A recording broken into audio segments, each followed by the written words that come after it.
Konsep dasar keselamatan pasien atau pasien safety.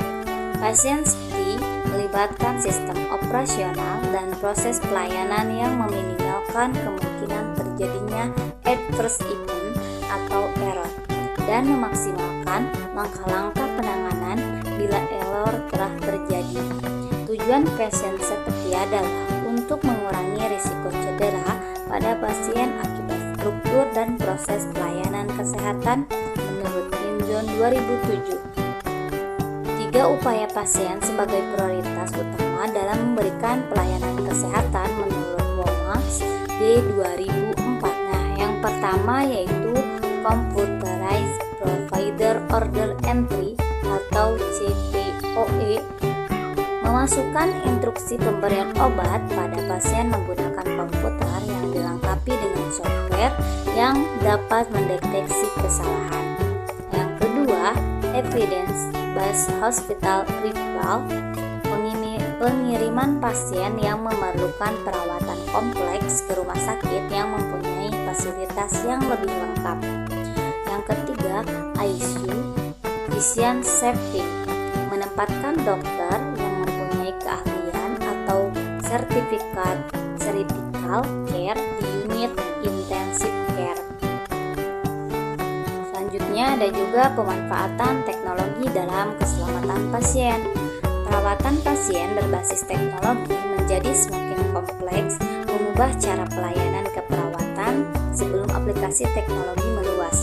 Perawatan sangat bergantung pada kemampuan indera mereka seperti penglihatan, sentuhan, penciuman, dan pendengaran untuk memantau dan mendeteksi perubahan status pasien.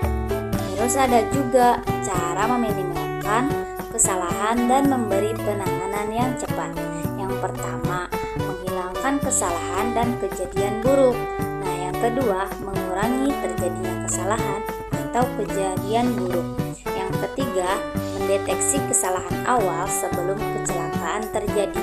Yang keempat, mengurangi dampak dari kesalahan setelah mereka muncul untuk meminimalkan injury.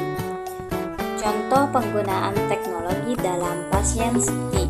Yang pertama, penggunaan oximetry pulse sebelum digunakan secara luas.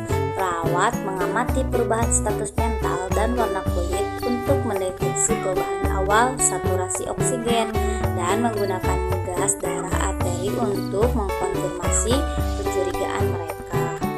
Yang kedua, ada alarm dan sistem peringatan. Nah, penggunaan alarm dan sistem peringatan dalam pemberian asuhan keperawatan untuk mendeteksi kesalahan sebelum cedera perlu ditimbangkan.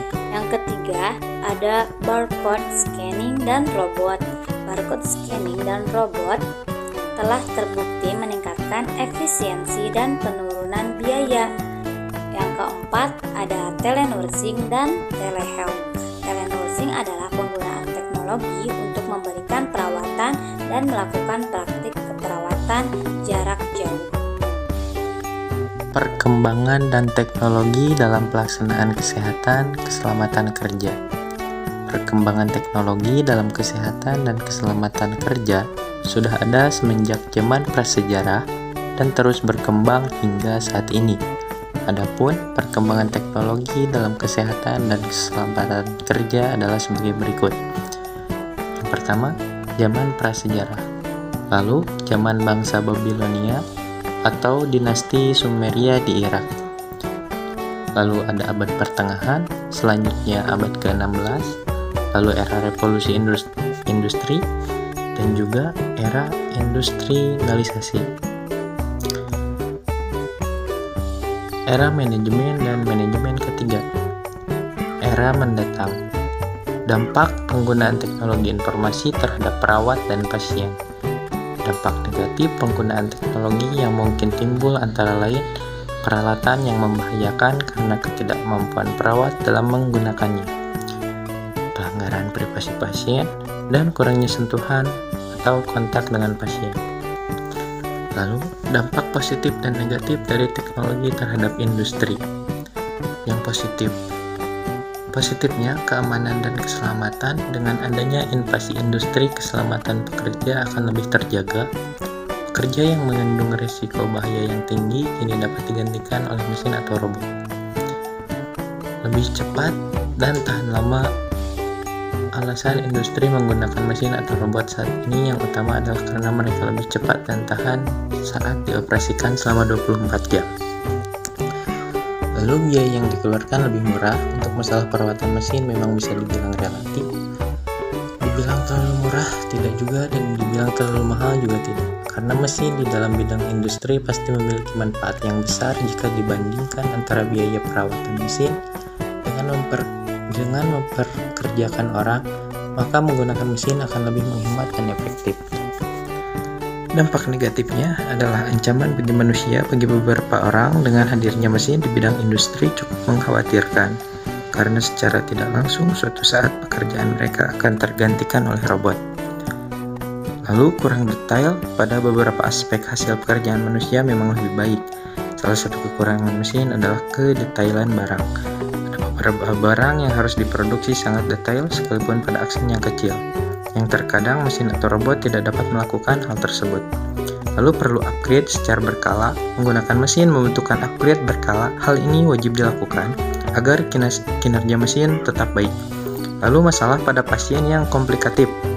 Mesin adalah rangkaian alat yang digabungkan untuk dapat mengerjakan sesuatu. Penggunaan teknologi dalam peningkatan keselamatan pasien. Teknologi informasi yang berkembang pesat saat ini telah menjangkau